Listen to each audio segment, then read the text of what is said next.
अस्सलाम वालेकुम, मैं हूं Anila Shahzad global in 5 minutes के साथ। इंडिया में G7 का समिट कॉन्फ्रेंस मुनक्किद होने जा रही है इसी हफ्ते 9 और 10 तारीख को, कल और परसों। और ये जो G20 की समिट मीटिंग यहाँ पर होने वाली है, इसमें एक डिवाइडेड किस्म का माहौल, एक जियो पोलिटिकल डिवाइड का माहौल जो है वो बिल्कुल उभर करके सामने आ गया, क्योंकि एक तरफ तो जो बाइडन और कनाडा के ट्रूडो और फ्रांस के जो मैक्रॉन है और दीगर जो यूरोपियन ममालिक के प्रेसिडेंट्स और प्राइम मिनिस्टर्स हैं, वो तो यहाँ आ रहे हैं, मगर चाइना के प्रेसिडेंट प्रीमियर जो है जी जिनपिंग और रशियन के पुतिन, ये दोनों जो है वो नहीं आ रहे। इन्होंने बता दिया बिफोर हैंड कि हम यहाँ नहीं आएंगे, और इस वजह से काफ़ी एक स्टेल किस्म का एटमॉस्फेयर है और एक बड़ा डिवाइडेड मज़ीद, यानी एक पहले ही टेंशन ज़्यादा जियोपॉलिटिकल एनवायरनमेंट तो है ही, और इस कॉन्फ्रेंस की वजह से उस डिवाइड को मज़ीद तक़वियत मिलने वाली है। So let's see few things. ये हिंदुस्तान टाइम्स ने एक आर्टिकल निकाला है और इसी वजह बात पे निकाला है कि जी जिनपिंग ने कह दिए कि मैं नहीं आऊँगा, मेरे जगह पे मेरे नुमाइंदा कोई आएगा, गालिबन कोई इनका सेक्रेटरी ऑफ स्टेट या इस तरह की कोई बंदा आएगा। तो इसने हिंदुस्तान टाइम्स ने ये स्पेशली आर्टिकल निकाला है कि ये जो जी जिनपिंग नहीं आ रहा, इसकी वजह क्या है। और लाइक हेडलाइन ही है कि व्हाट इज जीज G20 एब्सेंस मीन्स, कि मतलब इस क्या मतलब है ये इसके नहीं आने का। और उसने स्पेशली ये बात कही है कि बीजिंग की हुब्रिस, यानी उसका गरूर जो है वो इस बात में सामने आ रहा है कि जिस वजह से जी यहाँ पर नहीं आ रहा। तो क्या ये दुरुस्त है? क्या सिर्फ गरूर की वजह से जी जिनपिंग नहीं आ रहा, या फिर क्या इसके पीछे ये वजूहात हैं कि इंडिया जो है वो बहुत स्टॉन्च तरीके से यूएस और उसके एलाइज के साथ खड़ा है, स्पेशली ताइवान के केस में, स्पेशली यूक्रेन के केस में, और बॉर्डर क्लैशेस जो इंडिया और चाइना के बीच में है, वहाँ पर भी इंडिया जो है, चाइना समझता है कि वो उसके इंडिया जो है उसके मामलात में इंटरफियर करता रहा है, लिहाजा चाइना को हक है कि वो उसको रिटेलिएट करे। तो लिहाजा ये तो इंडिया और इंडियन न्यूज़ मीडिया का तो ये कहना अपनी तरफ से बजा होगा कि वो इनके ऊपर इस किस्म के लाइक फजूल किस्म के इल्ज़ाम लगा रहे हैं, क्योंकि जियो पॉलिटिक्स में और इवन इंटरनेशनल पॉलिटिक्स में भी ये हुब्रिस, गरूर और ये इस तरह की मतलब जज्बाती बातें नहीं की जाती, ना ही इनको इस तरह से रिफ्लेक्ट किया जाता है। तो बहरहाल ये जो यूएस के नेशनल सिक्योरिटी एडवाइजर हैं जैक सुलिवान, उन्होंने भी ये इसके ऊपर कमेंट किया। उन्होंने बोला कि if China wants to be a spoiler तो इट कैन डू इट। मतलब कि अगर वो स्पॉइलर बनना चाहता है, वो G20 की समिट को स्पॉइल करना चाहता है ना आने की वजह से, तो वो कर सकता है, ऐसे करे फिर वो। लेकिन बहरहाल ये इनकी पसंदीदा ज़ाहिर है चीज बात नहीं होगी। ये यूएस और बाकी तमाम जो बड़े ममालिक हैं, ये तो चाहते हैं कि चाइना यहाँ पर आए, मगर चाइना का ना आना, जैक सुलिवान कह रहे हैं कि ये वो स्पॉइलर बनना चाह रहे हैं। सो इससे पहले कि मैं आपसे और कुछ शेयर करूं, ये जरा सा हम मैप देख लेते हैं G20 का,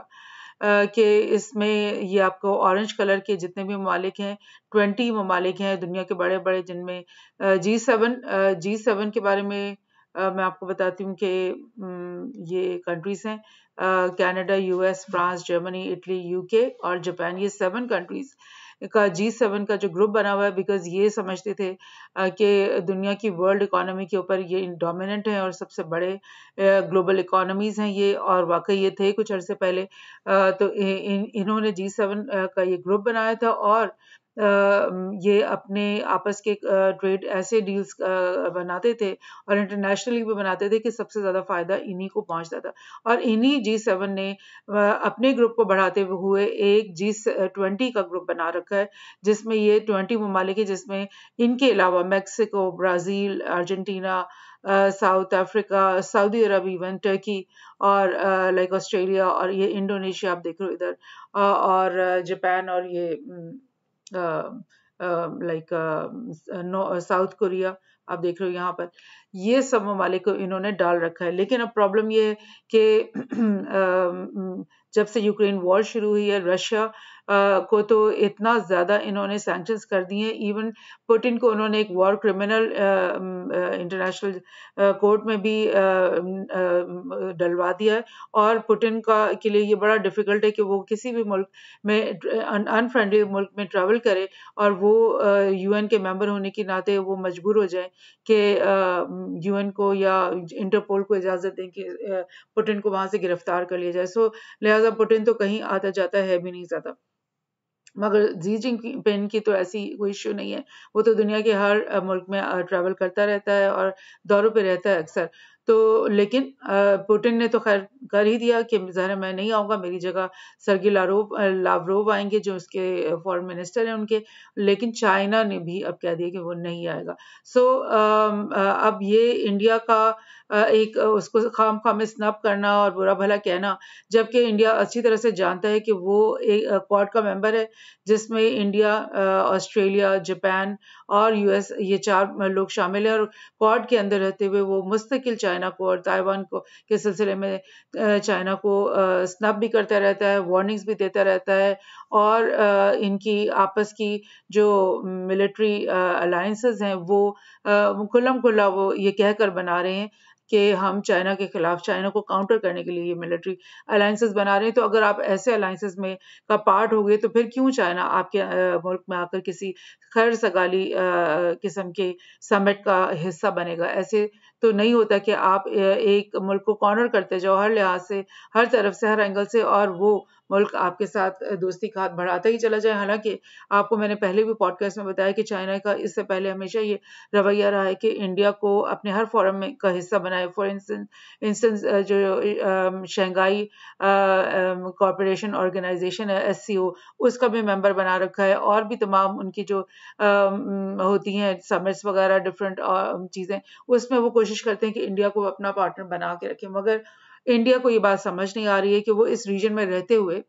जहाँ पे ये एशियन रीजन है, जहाँ पर ये रशिया है, जहाँ पर ये चाइना है, और जहाँ पर ये जो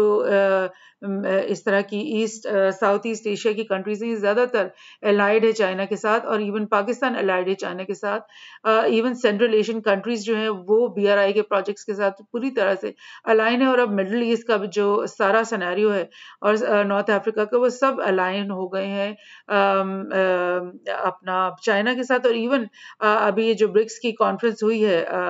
जस्ट मैं आपको बताऊं, ये पिछले महीने, और मैंने इसको कवर किया, मैंने आपको बताया था कि ये 6 नए कंट्रीज जो हैं ब्रिक्स के अंदर शामिल हो गए, जिसमें अर्जेंटीना, इजिप्ट, सऊदी अरब, ईरान और इथियोपिया है। और ये बाकी येलो जो कंट्रीज हैं ये भी एप्लीकेशंस दिए बैठी हैं कि हमें ज्वाइन करवाएं ब्रिक्स में। और पाकिस्तान तो है ही चाइना का फर्स्ट और नेबर भी और फ्रेंड भी, तो वो तो डेफिनेटली जैसे ही ऐसे सूदगार माहौल होगा तो वो भी ब्रिक्स में शामिल हो जाएगा। तो जब चाइना के लीडरशिप में इतना बड़ा ग्रुप वर्ल्ड वाइड बनने को जा रहा है, तो फिर उसको क्या ज़रूरत है कि ये यूएस और यूरोप के जो लीडरशिप में ये जो G20 के वो फोरम है, उसका वो उसको वो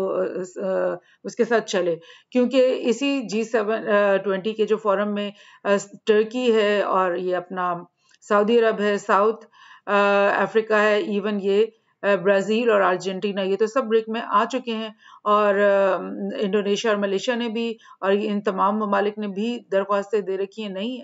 नहीं कोई आना चाह रहा, तो वो ज़ाहिर है ये यूरोपियन ममालिक नहीं आना चाह रहे, और ऑस्ट्रेलिया नहीं आना चाह रहा, जापान नहीं आना चाह रहा, जो कि बिल्कुल स्टॉन्चली यूएस के एलाइज बने हुए। तो इस तरह से बात हो रही है। लेकिन इसके साथ साथ आप देखो कि दुनिया में और जगहों पे क्या क्या हो रहा है इस तरह से। यानी G20 समिट तो सैटरडे और संडे के दिन होनी है, लेकिन उससे पहले लाइक रशिया की किम जोंग उन के साथ मुलाकात होने की बात सामने आ गई है कि ये नॉर्थ कोरिया के जो प्रीमियर है किम जोंग उन, उन्होंने कह दिया कि मैं कुछ ही दिनों में रशिया का दौरा करने जा रहा हूँ, और इसके साथ ही ये खबरें जो है गर्दिश कर रही हैं कि रशिया जो है वो नॉर्थ कोरिया के साथ एक ट्रेड डील करने को जा रहा है, सॉरी ट्रेड डील नहीं बल्कि एक स्ट्रेटेजिक डील करने को जा रहा है, यानी वेपन्स खरीदने की बात कर रहा है कि वो चाहते हैं कि किम जो है उसके पास बेशुमार वेपन्स हैं। इवन आपको पता है कि न्यूक्लियर टेक्नोलॉजी भी नॉर्थ कोरिया के पास है, और वो गाहे बगाहे अपने मिसाइल्स की टेस्टिंग करता रहता है, और उसके ऊपर हमेशा वेस्टर्न मीडिया बहुत शोर मचाता ही रहता है। तो अगर उनके पास न्यूक्लियर आर्सेनल है तो फिर उनके पास और भी बहुत सारे वेपन्स हैं। और आपको पता है कि वो जिस तरह से ताइवान का केस है, और ताइवान बिल्कुल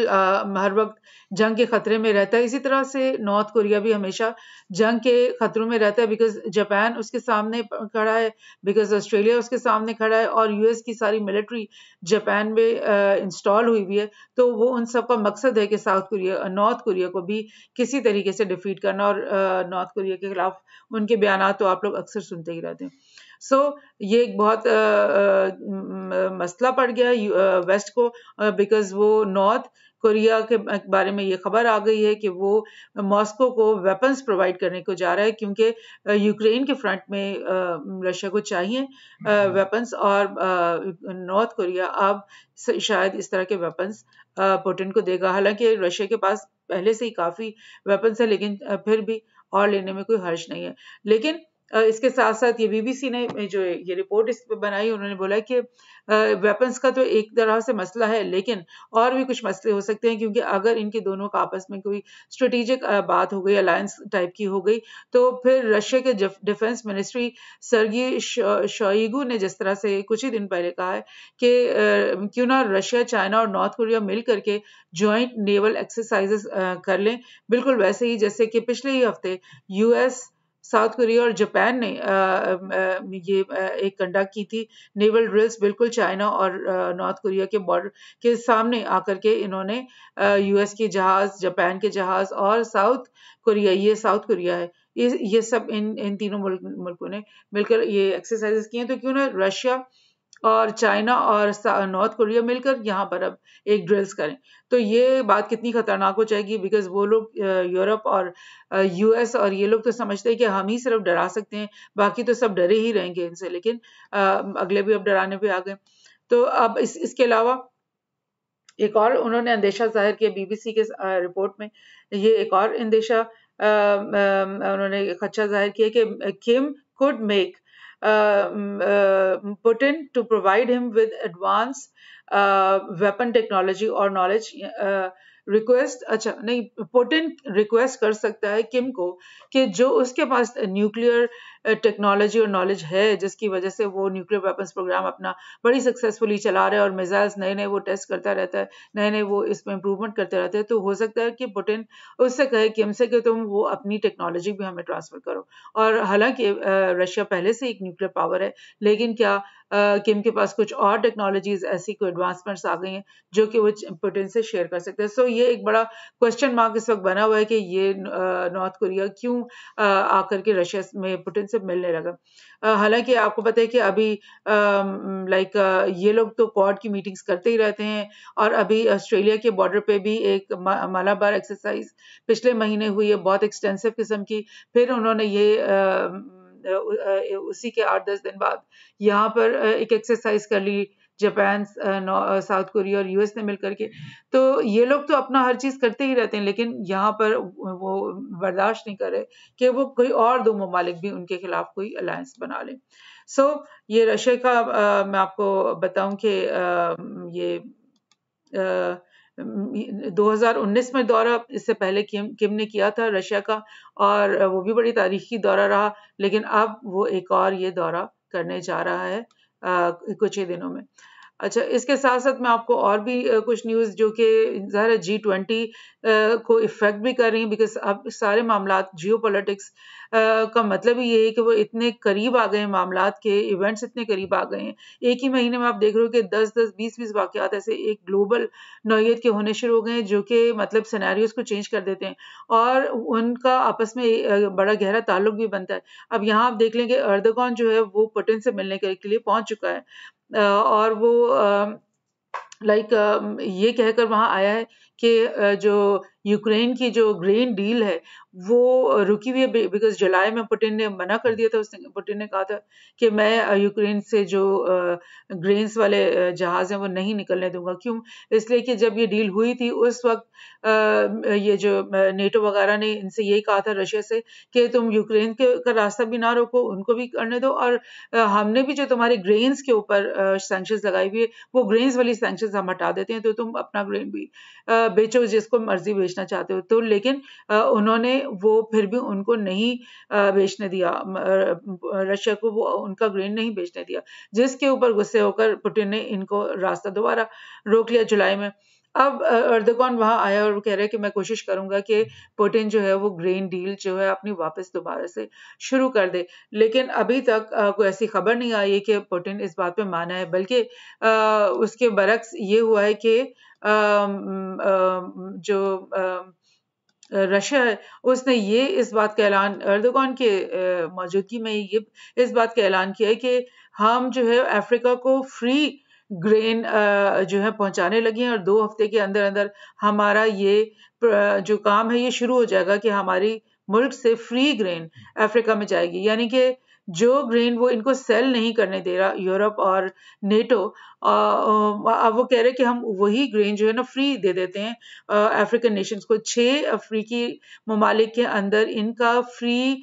ग्रेन जाएगा। आप सोचें ये कितनी बड़ी बात है। एक तो ये कि अपना दिल बड़ा करना कि हम फ्री तुम्हें दे देते हैं, दूसरी बात ये कि अफ्रीकन कंट्रीज में आपको, जैसे कि मैंने पीछे अपनी पॉडकास्ट में कवर किया है कि वहाँ पे 2 साल के अंदर 6 से 8 कूज हो चुके हैं, और वहाँ पर वो ममालिक जो हैं वो फ्रांस के और यूएस के जो इंटरेस्ट हैं उनको वहाँ से मार भगाना चाहते हैं। वो चाहते हैं कि ये लोग निकल जाएं, और जब वो निकलेंगे तो वो उसके साथ ही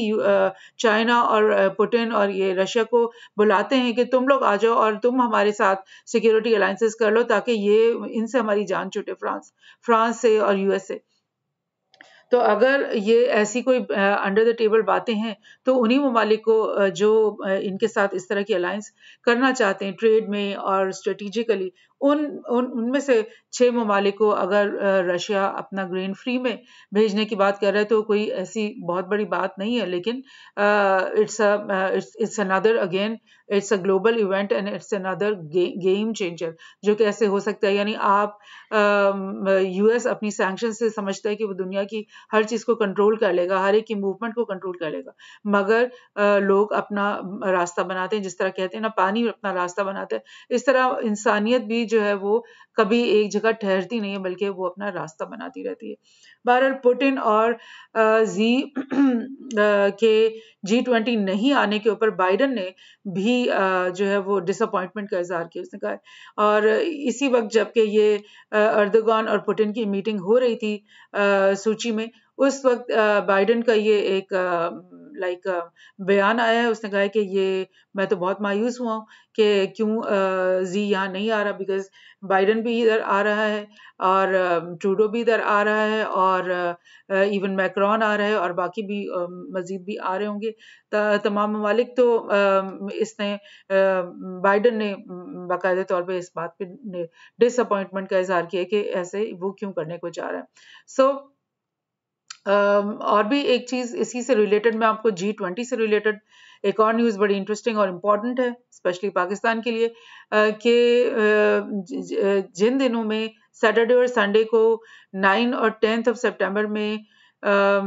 G20 का समिट हो रहा होगा दिल्ली के अंदर, उससे इर्द गिर्द 4 और 14 सितंबर ये 11 दिन की त्रिशूल एक्सरसाइजेस शुरू हो रखी हैं जो कि इंडियन एयरफोर्स कर रही है। और इन्होंने ये जो सारी एक्सरसाइज है वो कहाँ करनी है, उन्होंने चाइना और पाकिस्तान के बॉर्डर के करीब ये एक्सरसाइज करनी है, और इनके जहाज यहाँ पे उड़ रहे होंगे और ये अपनी जंगी मशकें कर रहे होंगे इसी दौरान, जबकि जो G20 का समिट हो रहा होगा। Indian air force begins exercise along border with Pakistan and China ahead of G20 summit. यानी इसी G20 के इर्द गिर्द इंडियन एयरफोर्स ये अपने कॉम्बैट मिशंस कर रही है और ये लाइक पाकिस्तान और चाइना के बॉर्डर पे ये कर रही है, तो आप सोच लो कि क्या जी को नहीं पता, जी भी ये देख रहा है कि मेरे ही बॉर्डर पे तुम एक्सरसाइजेस कर रहे हो और तुम कह रहे हो कि मैं आकर तुम्हारी ये मीटिंग अटेंड करूं, तो ऐसे तो नहीं होगा। और खुल्लम खुला उनका मीडिया, ये आपको हिंदुस्तान टाइम का मैंने आपको ये क्लिप दिखा रही हूँ, खुल्लम खुला उनका मीडिया ये कह रहा है कि हम चाइना और पाकिस्तान के खिलाफ एक स्टैंड ऑफ की और एक वॉर की तैयारी के लिए हम ये सारी ड्रिल कर रहे हैं। सो और जैसे कि मैं हमेशा कहती रही हूँ कि इंडिया की जो फॉरेन पॉलिसी है, उसकी डिप्लोमेसी है, वो हमेशा नेगेटिव होती है, स्पेशली अपने इर्द गिर्द अपनी रीजन के हिसाब से बहुत ज़्यादा नेगेटिव इनकी फॉरेन पॉलिसी है। तो लेट्स सी G20 का क्या नतीजा निकलता है। Thank you.